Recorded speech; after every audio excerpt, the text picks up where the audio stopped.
I'm Sarah with the hashtag show. Hi, Adam. Thanks so much for taking the time today. Hi, I like that hot pink background. It's cool. Thank you. I love it. It's my icebreaker. I always have to tell Yeah. people it's real. It's not green Oh screen. shit. Wow, that was blew my mind. I thought it was like I was yeah, that blew my mind. Blew my mind. Like we are low tech, high tech here. I love that. I'm just in an Airbnb, so I'm as low tech as it gets. I like it. But you got a plant. So, I hanging from the ceiling. It's just hanging there. I don't even know if Um, it's real. I have been a fan of yours since Dinner in America. I watched that movie and I was like, this is amazing. I know I don't need a sequel, but I also like want to know where they're at now. I want a sequel. Can we have one? I already have it designed in my head how it would work for 2 seasons of TV. If anyone wants to do it, I have it all mapped out. So You hear that? Let's do yeah, that. Can we start a petition? It's I, happening. I would love it. Plus, you get an album with it too. There's a whole album that gets made with it too, so you get more music. To everyone wins.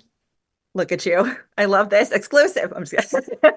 Exactly. Let's do um, it. and I loved Snack Shack. I have such a soft place for coming of age, young adult, anything. It is my like bread and butter of life. It was influential for me growing up. And I feel like it's a genre that is really getting pushed aside. We don't do this anymore. And I thank Because no you. one's growing up. No one's growing up. Everyone's staring at a phone and not growing.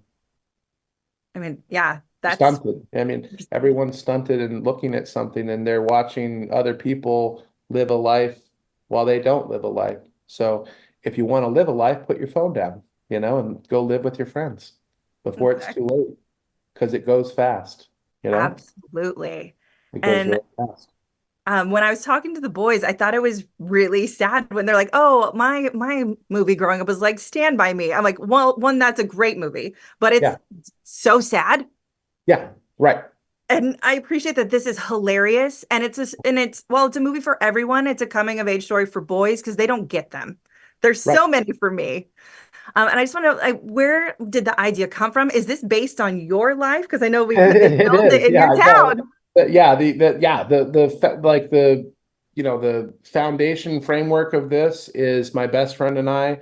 We were little cigarette smoking gamblers going to the racetrack and betting on greyhounds and taking our gambling winnings and sinking it into real beer. Because in 1991, I'll tell you, no one was home brewing at all. We were buying this stuff from a place called Fermenter Supply. We were buying we were buying barley, malt, yeast, and hops because it's not illegal to buy those ingredients. It's illegal when they're finished, It's like it's so we're going and buying this, we're sinking it into real beer. We got busted by our parents, and we did take over the snack shack. We bid on the snack shack and we won at the city council meeting. In fact, the guy that took our bid, Scooter, is the actual guy, played by the actual guy that took our bid. So I shot this in my hometown of Nebraska City, Nebraska, and there is just these overlaps of people from my past and present colliding together. There's teachers with speaking roles. There's just this mishmash of so much truth and like sense memory mixed with us as a crew recreating it in this 1991 space. But yeah, it's my dad was the town judge, my mom was the school teacher slash auctioneer, had an auction company with her friend Susan, and it was just like this is all I was able to just note card this film out and stew on it for 30 years. I've been thinking about it for 30 years about because those coming your coming of age, my coming of age, we all have I always say that even though I'm married now and I have children, and that's absolutely apex moments, there's still the your heart belongs to those like coming of age experiences that you have. And I'm so kind of obsessed with the idea of like the proto relationships, the building blocks that get you to where you go later in life. And they're so important and they're often overlooked. Maybe it's a girl that you met on a cruise or a vacation that was from some exotic city like Minneapolis, and you were just like, oh, wow.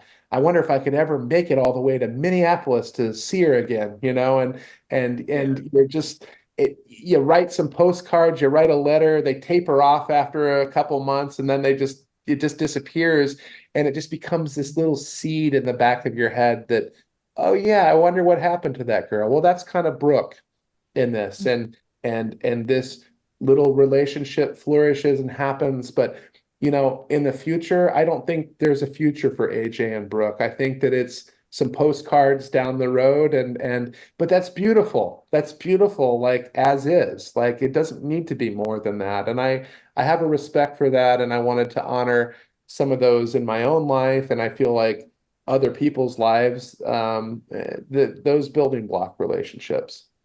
I love that you said it like because it's so true. We have so many people that come in and out of our life at different times.